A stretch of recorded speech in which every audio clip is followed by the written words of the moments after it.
Welcome to another episode of Let's Think About It with Dr. E. This has been an amazing ride for season 1. Can you believe it? We have completed season 1, and I am more excited more than ever because you have taken a plunge with me. And we've endeavored on this new journey of Let's Think About It with Dr. E podcast. It's been amazing, but guess what? It's not over. We're going into season 2 stronger, wiser, and guess what? I'm going to bring some of you along with me in season 2. But before we do anything, I need for you to go right now. I need for you to subscribe, like, and share, because this is our final episode for season 1. But I'm telling you, this is going to be an amazing episode. We've taken our top 4 episodes of season 1 and we bumped them into a compilation so you can see that you can go back and tune into these episodes and catch the whole episode, because I believe we've given you some amazing content. We brought some amazing people into season 1, but season 2 is going to be even better. You know why? Because you're going to be with me in this ride, and I'm going to bring you along, and we're going to walk through this amazing life journey together. I know it's been a roller coaster for many of us. The political climate is crazy. Some of you really right now are experiencing loss in your jobs. Things around you are just not stable. So we have got to bring this thing together where we can bring our minds in, but more than anything, I need to bring you something that you can hold on to, you can carry, and that you can ride life out with a little bit of encouragement and bring your mind to a place of peace during this episode of Let's Think About It with Dr. E. So one of our very first episodes that we launched, our very first episode was Mending the Mind and the Soul. But in the episode, I want to kind of retitle this podcast segment of the compilation, Mental Warfare, the Battle of Our Minds in Faith, Politics, and Power. So season 2 is on its way. Trust me, you're not ready for it, but you are ready. If season 1 was about laying the foundation, but season 2, we're going to blow the roof off the top of the house. Because let's be honest, the world is heavy right now. The weight of politics, the economy, and racial injustice, and the constant fight for mental peace. So let's talk about it. Let's talk about where we are currently, what's going on right now. And I believe for many of us, a little of us are just exhausted. Many of us are just simply tired of the roller coaster ride. We're simply tired of everything that we see inundated on social media, on the news, on the radio, on the TV. It's just a lot. I mean, if we just sit and think about it, it is a lot to take in. But in our very first segment that we launched, Mending the Minds and the Soul, faith just isn't enough. The Black church has long been our foundation. It's been a place of healing, a refuge. But can we be real for a minute? Faith alone won't fix what we refuse to address. Far too long we've been told to pray it away instead of getting the help we need. The Black church is evolving. Though mental health ministries are rising, therapy sessions are increasing, and even virtual counseling has come into play for many of us, we're finally seeing that spirituality and therapy aren't enemies, they're partners. So I ask yourself, what's stopping you from getting the help that you need? Is it shame, stigma, fear? We need to unlearn those toxic narratives.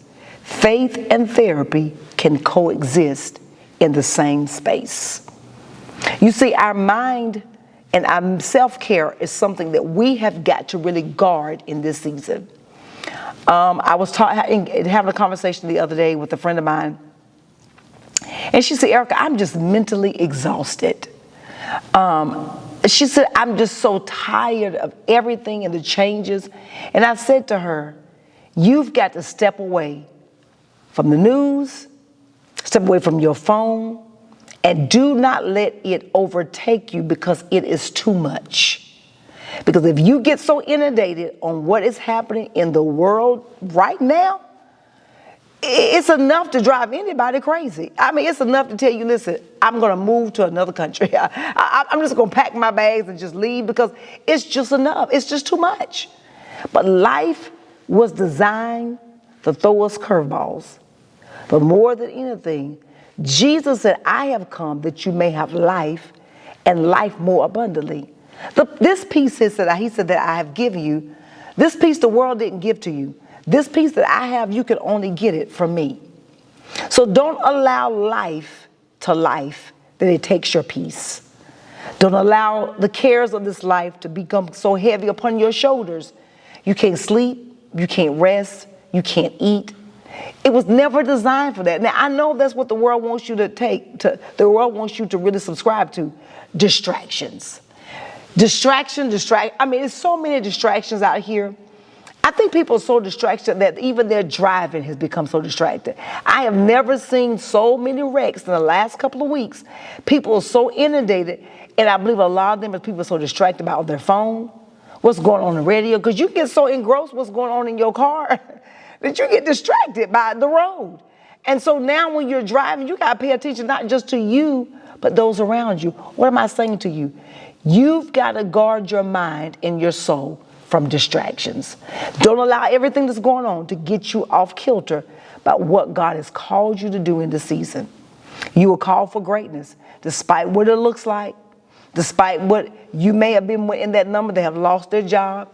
You may be one of those ones that got sent an email every Monday, what you did last week. I know, it's crazy, right? But even in that, we've got to let life. Let the government do what it's going to do, but you do your part. What is my part, Dr. Erica? Your part is doing whatever you know you can do in your community, in your local church. But don't you quit because it looks too hard. Don't you throw in the towel because it seems like life is just too hard. Can I give you a bit of advice? Life's going to be hard. We're going to face some challenging times. That's just life. We're going to go through some trouble, some trauma. We're going to lose some people. We're going to lose jobs. We're going to lose some resources. But can I tell you that the God that we serve is well able to meet every need that you have. So I need for you to press in a little harder. I need for you to pray a little longer than just saying, Jesus, thank you for this day. No, I need for you to pray a little longer. I need for you to read your word more than 5 minutes. But I need for you to get in a quiet space and meditate and begin to ask God, what is my next plan? What is the vision for my life? Because right now, I can't see a way out of this chaos that I'm in. I promise you, when you begin to ask God, help me organize the chaos around me, but give me a plan for my next move, He'll show you, and He'll give you clear direction, even in the midst of chaos. Our next segment, that was number 2, I think it may have been the highest rated one out of all of the shows, was Barabbas over Jesus. When we keep choosing wrong. When we keep choosing wrong. Some of us have made some wrong decisions in life.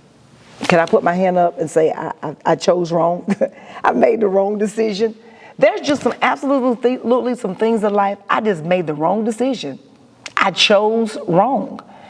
And guess what? Many of you did too. But life's not over because you made a wrong choice. Some of us, we didn't set out to make the wrong choice. We thought it was the right choice. We really did. We thought it was the best decision. So in this episode, we broke this down before, but it's worth revisiting because we still choose the wrong things, the wrong people, and we have the wrong mindset. The people in Jerusalem didn't pick Barabbas because he was right. They picked him because he was familiar. He was loud. He was messy. And we do the same thing. We chase toxicity, fall for leaders who reflect our frustrations instead of our future, and then wonder why we get stuck. Think about it. Who or what is your Barabbas? A relationship? A bad habit? A belief that keeps you bound? Lean in. Let it go. Whatever your Barabbas is, I give you permission, because some of you need permission. I give you permission. Let it go. If it's a relationship that's causing you pain, it's messy, it's loud, it's in the way, let it go. If it's a bad habit, Let it go. Because we all can break a bad habit over 21 days. They say anything you do on 21 days, you can break it. If it's a belief system that you thought was good for you at one time in your life, and at one time you practiced sound doctrine, and now you find yourself thinking, okay, that looks good, it sounds good, so you go with it, only to find out that was not the right move for you. Remember, some decisions your friends and family make are not for you. But just because everybody's going to the right, God may tell you to go to the left. Go to the left. I promise you, there's something great on the other side of that left. Because if you go right, you may find yourself in a stuck position, only to find yourself in the field all alone, trying to figure out, how did I end up in this lonely place? And I don't have anybody to help me talk me out of this situation I'm in. Because we all have been in a place where we've made the wrong decision. So I give you this. Just be free.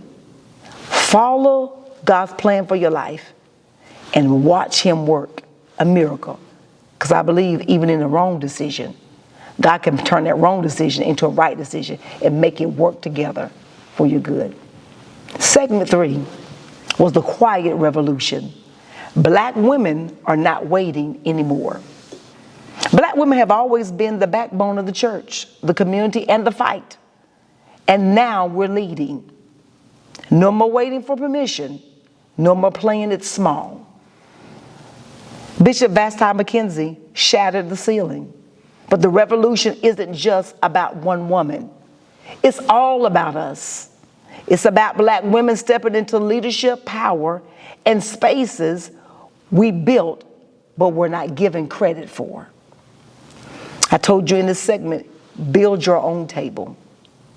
Invite the right people to your table. If they won't give you a seat at the table, bring your own chair and make your own space at the table. If they won't give you your own table, build your own table, and then you invite who you want to your table. But whatever you do, don't you stop building, because you were created and you were made for this season and time in your life.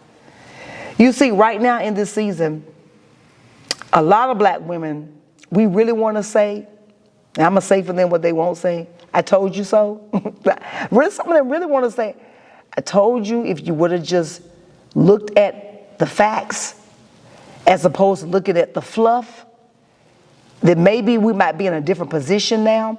But because we were so really bent on not having a black woman, but I had a white lady tell me this, and I had to really think about this, but she said to me, it wasn't that so many of us were against a black woman becoming president. She said, we just didn't want the first woman to be black. And I said, wow. And she was honest, so I couldn't get mad at her. I couldn't really be bent out of shape, but I had to really think about what she said. She said it wasn't because we were against a woman, because we were all for the woman, but we didn't want her to be black. And I said to her, but if you were all for women, does it really matter what color she was? Because we're all in the fight to fight for women's rights. I told her, I said, do you realize you are a minority because you are a woman? I said, put your race to the side. You're not mine. I said, do you still have the access that your husband has? Can you go to the table and still make the same deals that he makes? Do you still have access that he has? And as we begin to talk, she began to think about that. I said, now, I know this is a simple conversation. I know you're going to have these conversations in your bridge club and wherever else y'all go meet together at the clubhouse, wherever you're going to have the same conversation. But while you have this conversation, I need for you to bring this point up. Do you still have the same power that your husband has at the table? Or are you still getting paid lower wages than your husband? I said, think about this. We are in the fight for all women. We're in the fight for all minorities. And that includes her. I said, that includes you. And she said, well, I'm a white woman. I said, you may be white, but you're a woman. And I had to keep reiterating, I had to keep repeating that till her light bulb went off. Because I think she didn't see herself as a minority. She didn't. And I had to remind her, but you are a minority because you're a woman. And I had to think about, there are probably a lot of women, Latinos, Hispanics, all other nationalities, that thinking, I'm not a minority, I'm a woman. And some of them had opportunity to speak to an Asian and Latino. They said to me, I am Asian or Latino, but I don't fit in the same category as African American women. I'm on the same level as a white woman. I said, you think? I said, you really think that you're on the same level as her? I said, do you still have the same access? Do you still get discriminated against by the color of your skin? And I had to keep talking to her till her light bulb went off. And I began to think about, this is a conversation that we're going to have more of in season 2. Because every woman sees themselves different. And there are some women that have brown colored skin like me that do not see themselves as a minority. And I began to ask myself the question, that's a conversation that we need to go deep into. So ask yourself, are you still waiting for the seat at the table, woman? Or are you building your own? We have work to do in this next season of our life. We have work to do in our community. Because if you don't see yourself as a minority, you don't see yourself as being discriminatory, you don't see yourself still not having access to capital, and you see yourself having the same rights and access, then it's a problem. Because as African American women, we don't have the same access. We don't have the same right to access to capital. We still have to fight to get into the door. We are well qualified, degreed, with 7 letters behind our name, and still have to fight to get into the door. So we're going to talk about the disparities of those that have the degrees and the power, but still can't get to the table. There's more coming for that in season 2. And our highest numbered show of season 1 was Don't Fall for the Trap. The politics of black women's mental health. This was number 1. We got over 3,000 views in this show because we didn't look at the trap before, but we began to stir the minds of people that it's a trap, but don't fall for it. So the current administration, the political cycle, it's affected our mental health in ways we have not fully even unpacked, or we have not even fully spoken out of our mouth. There's getting ready to become a new resurgence of mental health that we haven't seen before. The mental health crisis is getting ready to be really heightened because we're getting ready to see loss again. We saw loss 5 years ago. Yesterday, March the 12th, marked 5 years of the pandemic. That was the year that they launched the global pandemic on March the 12th. So now we think about the mental health from that cycle of 5 years. And we were just now getting ready to start to see a little balance. Now we're getting ready to see another wave of loss. It may not be the physical loss of people, but people are getting ready to see the loss of jobs, loss of property, loss of cars, loss of houses, loss of income, not be able to feed their kids. They get ready to see loss of a lot of things, loss of access to medical care, loss of access to getting medicine, medication. We are getting ready to see mental health on an all-time high.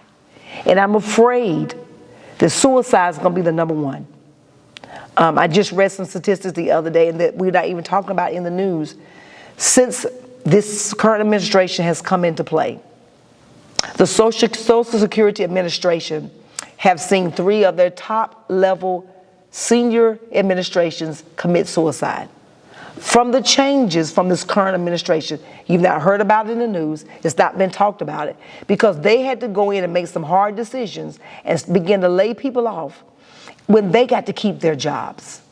So they saw this change take place and they could not deal with the stress. So 3 single-level administrative in the Social Security Administration have committed suicide. But we're not talking about that.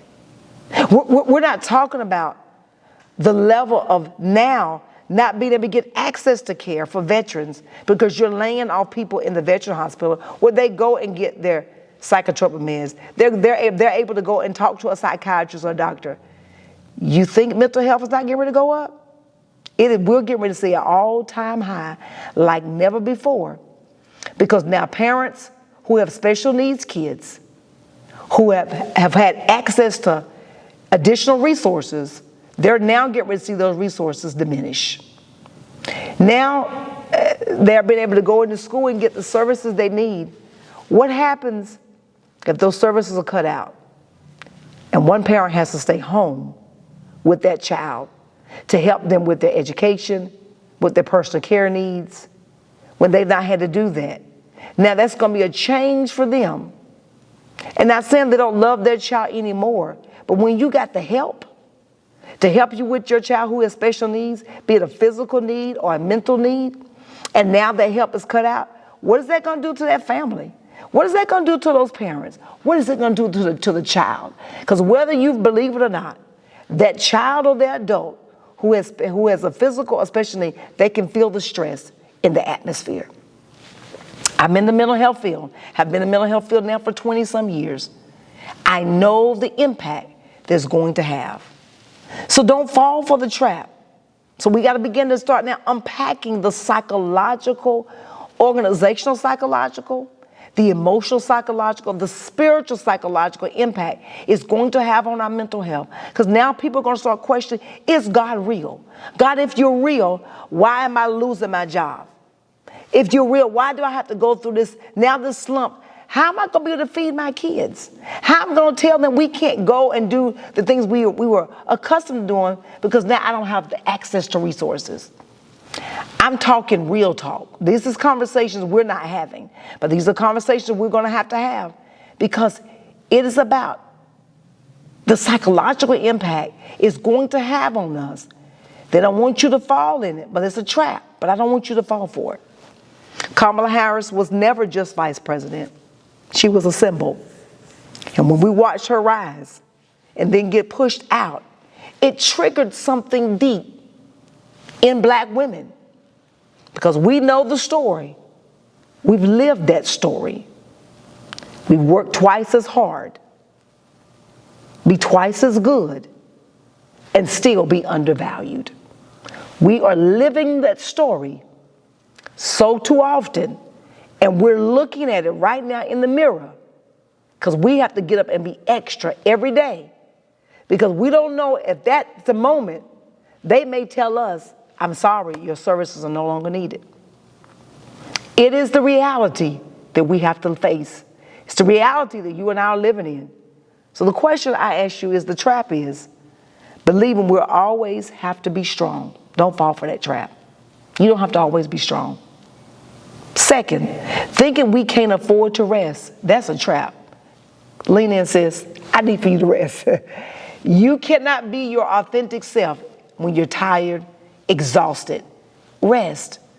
And third, letting the system tell you what you are worth. You are valuable. You're needed. And there is a cost to your growth and success that people have not recognized. So I need for you to don't believe the trap that you're not strong enough, that you gotta always be strong, but you don't have to always be strong. Number two, stop thinking you can't afford to rest, because you can. And number three, stop letting the system tell you what you are worth. You're valuable. You're worth more than you think. We are not just resilient. We're deserving of rest, support, peace. Let's build spaces where we just don't survive, but we thrive. Lauryn Hill sang a song, Everything is Everything. No matter what you're facing, everything is going to be all right. Because everything is everything. It's going to find a way to work itself out. But as we close season 1, guard your mental health. Understand that you are the glue that's going to hold it together. They don't know it yet, but you are what they need in this season. They've not figured out that you're the one that holds that relationship together. Don't allow friendships to dissolve because you can't work out differences. We're all going to have differences. We're all not going to agree. We're all not going to see everything on the same page, and that is okay. But do you just throw a whole lifetime away of friendship because of a disagreement? No. Find a way to make it work, because we're going to need everybody in this season to survive. We're going to have to lock arms with a lot of people, and we're going to have to pray a lot of people through, and we're going to have to stand strong in our community and see ourselves on the other side of this thing. It's going to get better, but unfortunately, we're going to see a lot of loss before we see something get better. But I want you to realize the battle of your mind and your faith, politics and power can be overcome with resiliency, with a strong mind, and the power to understand that I matter in the season. And no matter what you're going through, whatever you felt in the season, remember you matter. If you felt this episode in your spirit, then you already know season 2 is going to we're going to shake some things up. We're going to hit tough conversations. We're going to hold each other accountable. And we're going to dive deep into mental health, faith, politics, and power. But for now, in season 2, we're going to give solutions. We're not going to just talk, but we're going to shift cultures and atmosphere. We're building, we're moving. So I challenge you, start a conversation about your mental health. Don't allow shame and fear to get in front of you. If you're struggling, let somebody know, I'm struggling. I'm struggling in this area. You might say, but I've never struggled before. Listen, there's a lot of things happening, and it's okay to let somebody know that you feel safe with. I'm struggling. I need some help. Can you help me? Number 2, call out the Barabbases in your life. Whatever your Barabbas is, call it out. Don't let it stay there. Let it go. I give you permission to let it go. And stop waiting and start leading. Let me say it again. Lean in. Stop waiting and start leading. You matter in this season. The world is heavy, but we don't carry it alone. Not anymore. So I need for you to get ready for season 2. Buckle up, saddle up. We're going strong into season 2. But I want to thank you for riding season 1 out with me. It's been an amazing journey. I'm so excited that I dived deep into some good topics in this season. I know some of you probably saying, but Dr. Erica, some of your topics were weighty. They were kind of heavy. They were. And we had some people to get into the comments and say some stuff, but I'm going to read a couple of comments for you. And one of the couple of comments, someone said to me, faith in the hustle. And she said, this was so good. I look forward to the next episode. Thank you for blessing me with this word. In one of our shows, someone said, men, remember this. Your mama, this is what he said, was your first leader, guiding you with strength and wisdom. Her unwavering example is a powerful reminder that women possess the capability and resilience to excel as leaders in every arena. Embrace this truth and let it inspire you. And let it inspire you to champion diverse leadership in the workplace and beyond. That was from one of our fellows. He got in the comments. Thank you for that. So one of our young ladies said, Dr. Hendricks, I completely agree with you about your insight about former President Barack Obama, his genealogy, his racial profile, and the role of Michelle Obama. But more importantly, his intelligence and political prowess.